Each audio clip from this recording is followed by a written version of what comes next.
हम लोग cardiovascular drugs के बारे में पढ़ रहे थे और कार्डियोवैस्कुलर ड्रग्स के अंदर हमारे पास जो नेक्स्ट टॉपिक आता है that is anti arrhythmic drugs. अब एंटी एरिथमिक ड्रग्स पढ़ने से पहले हमें पता होना चाहिए कि एरिथमिया क्या होता है। अब अगर हम नाम के हिसाब से जानने की कोशिश करें कि एंटी एरिथमिक ड्रग्स क्या होती है, तो हमारे पास ऐसी ड्रग्स जो कि हम एरिथमिया की ट्रीटमेंट के अंदर यूज करते हैं, उन ड्रग्स को हम क्या कहेंगे, एंटी एरिथमिक ड्रग्स। तो अभी अगर हमारे पास एरिथमिया ट्रीट हो रहा है तो हमें पता होना चाहिए कि एरिथमिया होता क्या है, और एरिथमिया से पहले हमें पता होना चाहिए। अब एरिथमिया जो वर्ड है वो हमारे पास कैसे आता है, एरिथमिया, और जिस भी वर्ड के आगे ए हमारे पास आता है उसका क्या मतलब होता है कि हमारे पास एब्सेंस है किसी चीज की। तो एरिथमिया होता है हमारे पास एब्सेंस ऑफ रिदम। ठीक है, अब रिदम क्या होती है हमारे पास, हमारा जो हार्ट होता है, हार्ट की हमारे पास जो नॉर्मल हार्ट बीट होती है वो हमारे पास एवरेज हार्ट बीट हमारे हार्ट की कितनी होती है, 72 बीट्स पर मिनट, राइट। तो हमारा जो हार्ट है वो 72 टाइम्स बीट करता है। हमारा जो एक नॉर्मल ह्यूमन हार्ट जो होता है वो हमारे पास 72 टाइम्स एक मिनट के अंदर बीट करता है, राइट। अब ये जो हार्ट बीट होती है हमारे पास, ये क्या होती है, रिदम के अंदर चलती रहती है, राइट। जैसे हमारे पास जो हार्ट बीट को सिमुलेट करने के लिए हमारे पास जो साउंड इफेक्ट्स आते हैं, जैसे कि हम बोलते हैं ना हार्ट जो है वो हमारे पास बीट करता है, हमारे पास लव डब साउंड आती है, राइट। और वो हमारे पास क्या होता है कि एक हार्ट बीट हमारे पास कंप्लीट हो जाती है। अब एक हार्ट बीट में क्या होता है, हार्ट के अंदर हमारा जो हार्ट है, हमारा हार्ट के अंदर क्या होता है, ऑरिकल्स और वेंट्रिकल्स होते हैं। आपको याद होगा तो हमने एनाटॉमी के अंदर आपने पढ़ा होगा कि जो हार्ट है, हार्ट के अंदर हमारे पास 2 ऑरिकल्स होते हैं और हमारे पास 2 वेंट्रिकल्स होते हैं। जो ब्लड है वो हमारे पास इनिशियली ऑरिकल्स में आता है और हमारे पास उसके बाद क्या होता है, वो वेंट्रिकल्स में आता है, वेंट्रिकल्स से हमारे पास फर्दर वेन्स में चला जाता है और आर्टरीज में चला जाता है। ऐसे सिमिलरली हमारे पास वेन्स और आर्टरीज से ब्लड हमारे पास आता है। और ये जो एक पूरा हमारे पास पूरा जो ये प्रोसेस है जिसके अंदर हार्ट के अंदर ब्लड आ रहा है और हमारे पास पहले ऑरिकल्स के अंदर ब्लड आ रहा है, ऑरिकल्स से वेंट्रिकल्स के अंदर ब्लड जा रहा है, वेंट्रिकल्स से हमारे पास फर्दर वेन्स के अंदर ब्लड जा रहा है। ये जो पूरा प्रोसेस है ये क्या होता है, हमारे पास एक हार्ट बीट होती है। और ऐसे हमारे पास हमारा जो हार्ट है वो 72 टाइम्स नॉर्मली, जो हमारा नॉर्मल ह्यूमन हार्ट है वो 72 टाइम्स हमारे पास इस ब्लड को पंप करता है एक मिनट के अंदर अंदर, राइट। तो अब हमारे पास जब इस रिदम के अंदर चेंजेस हो जाए तब हम बोलते हैं कि हमारे पास क्या हो गया है, हमारे पास एरिथमिया हो गया है पेशेंट को, राइट। अब हमारे पास जो हार्ट बीट है, हार्ट बीट अगर हमारे पास इंक्रीज हो जाए, यानी कि अगर हमारे पास जो ये हार्ट बीट है 72 बीट्स पर मिनट की जगह पे अगर ये heart beat 90 beats per minute हो जाए, 72 हमारे पास नॉर्मल हार्ट रेट है और हमारे पास अगर 90 beats per minute heart rate चला जाए तो उसका क्या मतलब होता है कि जो हमारा पेशेंट है उसको टैकीकार्डिया हो गया। एक कंडीशन है हमारे पास टैकीकार्डिया।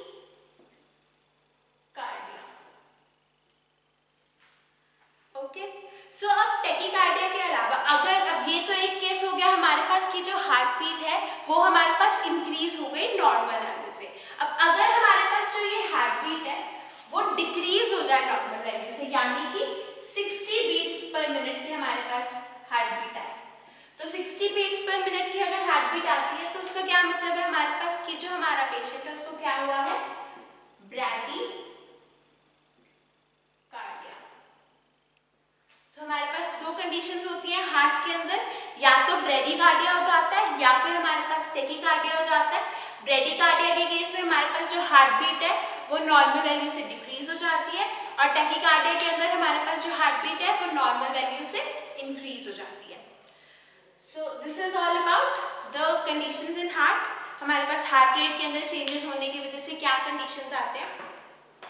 अब जब हमारे पास एबनॉर्मल हार्ट बीट होती है तो उस कंडीशन को हम क्या कहते हैं, एरिथमिया, यानी यानी कि जब हमारे पास जो हार्ट है उसकी रिदम मैच नहीं करती।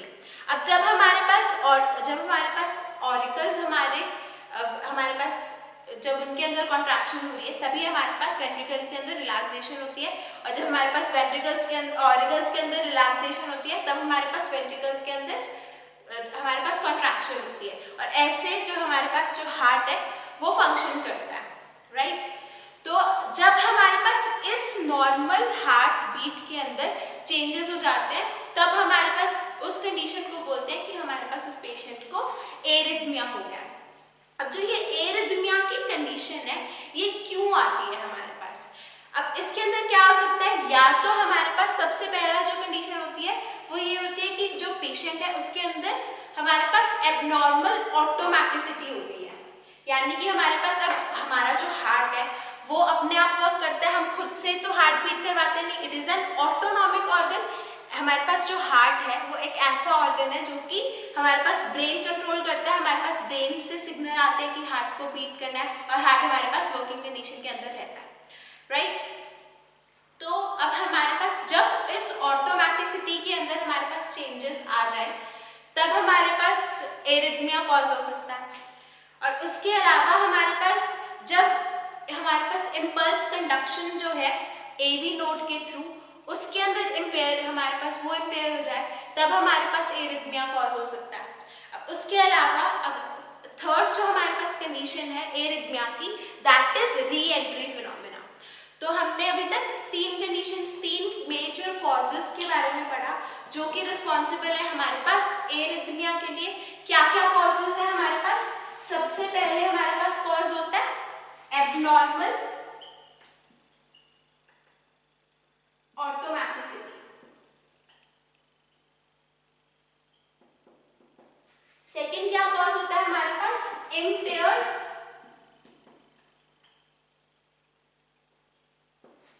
Impulse conduction. थर्ड क्या कॉज होता है हमारे पास? थर्ड होता है हमारे पास री एंट्री फिनोमेना।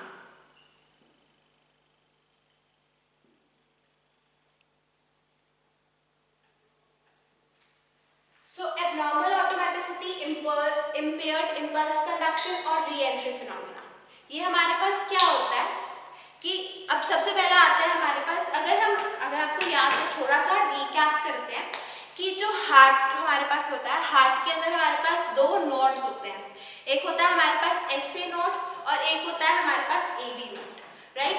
अब हार्ट के अंदर हमारे पास जो एसए नोड प्रेजेंट होता है, साइनो आर्टेरियल नोड होता है, जो वो क्या करता है हमारे पास नेचुरल हमारे हार्ट का पेस मेकर होता है, राइट। हमारे पास ब्रेन से सिग्नल्स को हमारे पास उसके अंदर ऐसे नोड के अंदर आते हैं, या फिर हमारे पास जो ब्लड है वो वेन्स और आर्टरीज वो हमारे पास ऐसे नोड के ऊपर सिग्नल्स पहुंचाती हैं, राइट। तो ऐसे नोड जो होता है वो हमारे पास हार्ट को बीट करवाता है जो नॉर्मली। तो अगर हमारे पास ऐसे नोड के अंदर जब ऑटोमेटिसिटी या फिर हमारे पास जो इम्पल्स जनरेशन स्पॉन्टेनियस हो जाए या फिर हमारे पास इम्पल्स जनरेशन प्रॉपर ना हो, तब हमारे पास क्या हो जाता है, जो ऑटोमेटिसिटी होती है वो हमारे पास एब्नॉर्मल हो जाती है, और उसकी वजह से हमारे पास पेशेंट्स के अंदर एरिथमिया कॉज हो सकता है, वन कंडीशन। अब सेकेंड कंडीशन क्या होती है हमारे पास कि इम्पल्स कंडक्शन। अब एसए नोड क्या करता है हमारे पास? सो अगर ध्यान से देखें तो अगर हमारा जो हार्ट है, हार्ट के अंदर हमारे पास एसए नोड होता है। हमने अभी पढ़ा कि हमारे पास हार्ट के अंदर ऑरिकल्स और वेंट्रिकल्स होते हैं, और हमारे पास एक एवी नोड होता है। सो एसए नोड क्या करता है हमारे पास? एसए नोड के पास सिग्नल्स आते हैं for making the heart beat, यानी कि हार्ट को बीट करवाने के लिए हमारे पास एसए नोड के अंदर सिग्नल्स आते हैं।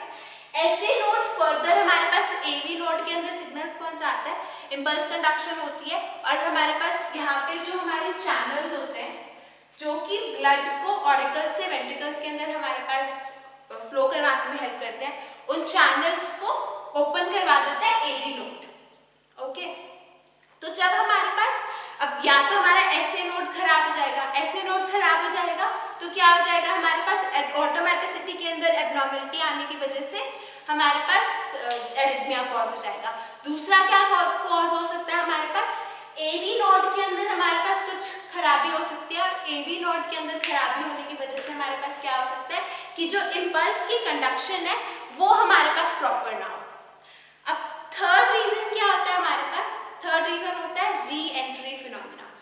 री एंट्री फिनोमिना क्या होता है? अब जब एक इम्पल्स की जनरेशन होती है, जब एक हार्ट बीट की जनरेशन होती है, तब हमारे पास कुछ न्यूरॉन्स एक्टिवेट होते हैं और वो हमारे पास क्या करते हैं, इम्पल्स की जनरेशन करवाते हैं। तो हमारे पास जो ये नर्व की कंडक्शन होती है, ये कैसे होती है हमारे पास? तो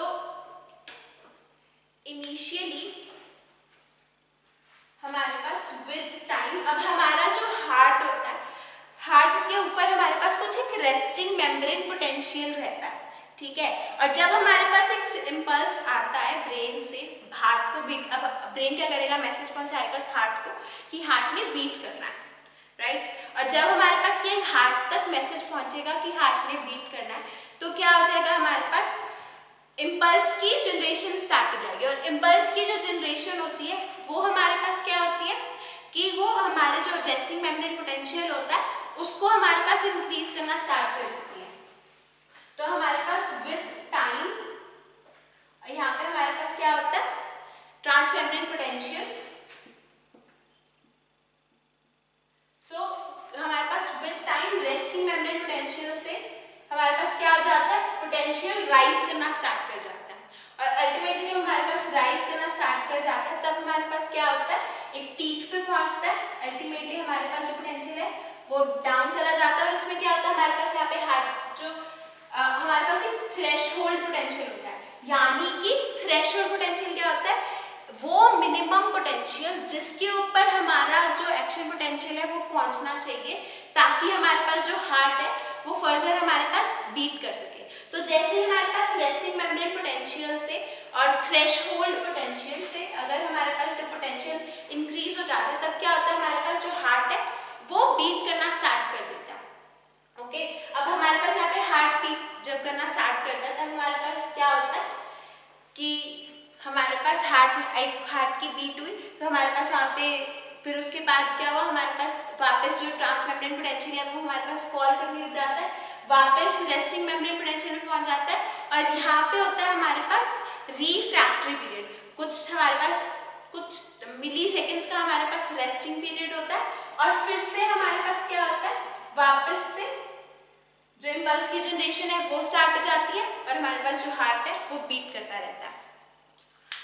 तो अब जो ये हमारे पास री एंट्री फिनोमिना होता है, ये क्या होता है कि जब हमारे पास जो न्यूरॉन्स हैं जब वो रेस्ट कर रहे हैं, ठीक है, और वो अवेलेबल रेस्टिंग फेज में चले गए और वो अवेलेबल नहीं है हमारे पास वापस रीजनरेट होने के लिए, वापस से अकोमोडेट करने के लिए एक्शन पोटेंशियल को, तब हमारे पास क्या होता है कि हमारे पास जो न्यूरॉन्स हैं, जो एक्शन पोटेंशियल है वो कहीं किसी और सेल्स के थ्रू या किसी और टिश्यूज या किसी और न्यूरॉन्स के थ्रू हमारे पास हार्ट को बीट करवाने की या फिर हमारे पास इम्पल्स जनरेशन की कोशिश करता है। तो उसके बाद क्या जाता है, हमारे पास वहाँ पे भी इम्पल्स की जनरेशन हो जाती है और हमारे पास उतने ही टाइम में जो रेस्टिंग फेज है वो फिनिश हो जाता है और हमारे पास नेक्स्ट इम्पल्स जनरेट हो जाती है, जिसकी वजह से जो हमारी हार्ट बीट होती है वो कुछ पेशेंट्स के अंदर, हमारे पास जो अरिथमिया के पेशेंट्स हैं उनके अंदर हार्ट बीट जो होती है वो री एंट्री फिनोमिना की वजह से हमारे पास जो हार्ट रेट है वो चेंज हो जाती है। सो क्या होता है हमारे पास, जब रेस्टिंग फेज के अंदर, आसान भाषा में समझने की कोशिश करना, हमारे पास जब जो मेम्ब्रेन पोटेंशियल जनरेट हमारे पास अकोमोडेट करने वाले जो न्यूरॉन्स हैं जिनके थ्रू हमारे पास एक्शन मेम्ब्रेन पोटेंशियल है वो हमारे पास चेंज होता है। अब जब वो हमारे पास रेस्टिंग फेज के अंदर है और एक्साइट नहीं हो सकते, ठीक है, तो हमारे पास कुछ सेल्स क्या करते हैं, किसी और के थ्रू किन्हीं और न्यूरॉन्स के थ्रू हमारे पास एक्शन पोटेंशियल की जनरेशन करवा देते हैं। और जब ऐसे हमारे पास एक्शन पोटेंशियल की जनरेशन हो जाती है तब हमारे पास क्या होता है, हमारे पास क्या होता है कि हमारा जो इनिशियल रूट से जब हमारे पास जनरेशन होनी थी एक्शन पोटेंशियल की वो हमारे पास डिले हो जाती है, जिसकी वजह से हमारे पास एबनॉर्मल हार्ट बीट का कंडीशन आ जाता है और या फिर अरिथमिया कॉज हो जाता है। ओके, सो अब उसके अलावा हमारे पास जो टिश्यूज हैं वो हमारे पास री एक्साइटेड हो जाते हैं और हमारे पास जो कॉन्टिन्यूस मूवमेंट है वो एग्जिस्ट होती है। सो ये हमारे पास ये जो कंडीशन है, ये तीनों कंडीशंस जो है मिलके हमारे पास एब्नॉर्मल ऑटोमैटिसिटी, इम्पेयर्ड इम्पल्स कंडक्शन और री-एंट्री फिनोमेना, ये तीनों कंडीशंस मिलके हमारे पास क्या कॉज करती है, एरिथमिया कॉज करती है। वन ऑफ द कॉज भी हो सकता है और हमारे पास ये तीनों मिलके भी हमारे पास एरिथमिया कॉज कर सकती है। अब इसके बाद हमारे पास एक टर्म आती है कि हमारे पास एक कंडीशन आती है कि जो आर्टीरिया है, आर्टीरिया का जो फोर्स ऑफ कॉन्ट्रैक्शन है वो और जो वेंट्रिकल का फोर्स ऑफ कॉन्ट्रैक्शन है, ये दोनों हमारे पास सेम होते हैं, ठीक है। और जब हमारे पास मतलब जिस रेट से आर्टीरिया कॉन्ट्रैक्ट करता है, यानी कि हमारे पास अपर जो चेंबर्स हैं, जिस रेट से अब हमारे पास हार्ट के अंदर अगर आप याद करने की कोशिश करो तो क्या होता है, हार्ट के अंदर 4 चेंबर्स होते हैं। अब ये जो चारों चेंबर्स हैं, अब ऊपर वाले चेंबर्स जो होते हैं वो आर्टीरिया या ऑरिकल बोलते हैं, नीचे वाले जो चेंबर्स हैं उनको हम वेंट्रिकल्स बोलते हैं। तो जिस फोर्स से हमारे पास आर्टीरियास कॉन्ट्रैक्ट करते हैं उसी फोर्स से हमारे पास वेंट्रिकल्स कॉन्ट्रैक्ट करते हैं और ये जो होता है हमारे पास रिदम को मेंटेन करके रखता है। सो जब हमारे पास जो ये फोर्स ऑफ कॉन्ट्रैक्शन है, आर्टीरिया की फोर्स ऑफ कॉन्ट्रैक्शन और वेंट्रिकल्स की फोर्स ऑफ कॉन्ट्रैक्शन के अंदर चेंजेस आते हैं, तब हमारे पास हार्ट ब्लॉक की कंडीशन आ जाती है। जब हम लास्ट टॉपिक के अंदर पढ़ रहे थे एंजाइना के अंदर कि हार्ट ब्लॉक के अंदर चीजें यूज होती हैं, तो हार्ट ब्लॉक बेसिकली क्या होता है, जब हमारे पास force of contraction upper chambers यानी कि आर्टीरिया और वेंट्रिकल्स के अंदर जब हमारे पास चेंजेस आ जाते हैं, तब हमारे पास क्या हो जाता है, हार्ट ब्लॉक हो जाता है।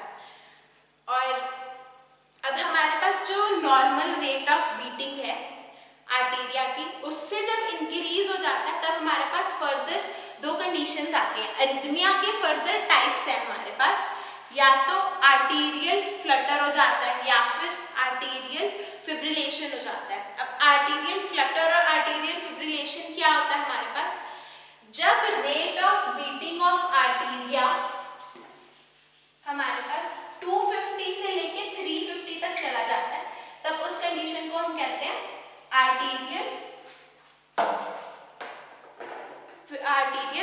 फिब्रिलेशन। सो क्या होता है हमारे पास, जब 250 to 350 बीट्स हमारे पास पर मिनट जब हमारा आर्टीरिया जो है वो बीट करता है, तब हमारे पास क्या हो जाता है, आर्टीरियल फ्लटर।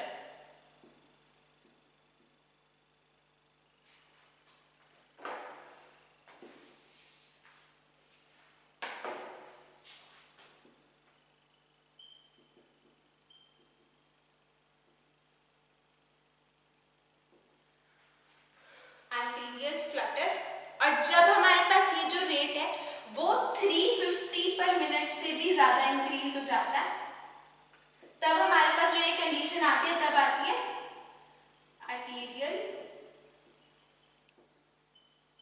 फिब्रिलेशन। तो आर्टीरियल फ्लटर और आर्टीरियल फिब्रिलेशन क्या है, हमारे पास जो एरिथमिया है, एरिथमिया के अंदर हमारे पास जब हमारे वेंट्रिकल्स और जो हमारे आर्टीरियल्स हैं, आर्टीरियल्स और वेंट्रिकल्स के अंदर हमारे पास जब फोर्स ऑफ कंट्रैक्शन चेंज हो जाता है, तब हार्ट ब्लॉक हो जाता है। और जब आर्टीरिया का जो हमारे पास जो आर्टीरिया का बीटिंग रेट है, जब हमारे पास 250 से लेके 350 बीट्स पर मिनट आर्टीरिया के आते हैं, तब सिर्फ आर्टीरिया बीट कर रहा है हमारे पास, सिर्फ अपर चेंबर्स बीट कर रहे हैं, तो हमारे पास इसको क्या कहते हैं, आर्टीरियल फ्लटर। और हमारे पास 250 to 350 बीट्स पर मिनट का हमारे पास आर्टीरियल फ्लटर होता है। और जब हमारे पास जो आर्टीरिया जब 350 टाइम्स हमारे पास 1 मिनट 350 या 350 से ज्यादा टाइम हमारे पास 1 मिनट के अंदर बीट करना स्टार्ट कर दे, तब हमारे पास क्या होता है, आर्टीरियल फिब्रिलेशन। ओके, सो आर्टीरियल फ्लटर और आर्टीरियल फिब्रिलेशन में हमारे पास ये फर्दर हमारे पास एरिथमिया के अंदर कॉम्प्लिकेशंस हैं। सो अब इसके अलावा हमारे पास अगर हमारे पास जो इसी के जैसे हमारे पास अगर वेंट्रिकल्स के अंदर हमारे पास जो rate of beating of ventricles है वो हमारे पास 250 to 350 बीट्स पर मिनट चला जाए तो हमारे पास वेंट्रिकल फ्लटर हो जाता है, और अगर 350 से ज़्यादा चला जाए beats per minute rate of beating of ventricles, तो हमारे पास वेंट्रिकुलर फिब्रिलेशन हो जाती है। और जो ये वेंट्रिकुलर फिब्रिलेशन होती है ये हमारे पास ज़्यादा खतरनाक होती है, ये हमारे पास लीड कर सकती है, हार्ट अटैक हो सकता है पेशेंट को, या फिर हमारे पास हार्ट फेलियर हो सकता है। अब ये जो हमारे पास कार्डियक एरिथमियास को ये जो सारे हमारे पास एरिथमियास है, इन एरिथमियास को ट्रीट करने के लिए जो ड्रग्स यूज की जाती हैं वो होती है हमारे पास एंटी एरिथमिक ड्रग्स। अब ये जो एंटी एरिथमिक ड्रग्स हैं इनकी अगर हम क्लासिफिकेशन के बारे में पढ़ें, अब एंटी एरिथमिक ड्रग्स क्या है हमारे पास? The drugs which are used to treat the arrhythmia in heart are known as antiarrhythmic drugs, and these drugs are divided into, हमारे पास मेजर 5 क्लासेस हैं एंटीएरिथमिक ड्रग्स की। तो इन ड्रग्स की क्लासेस के बारे में डिटेल में पढ़ते हैं।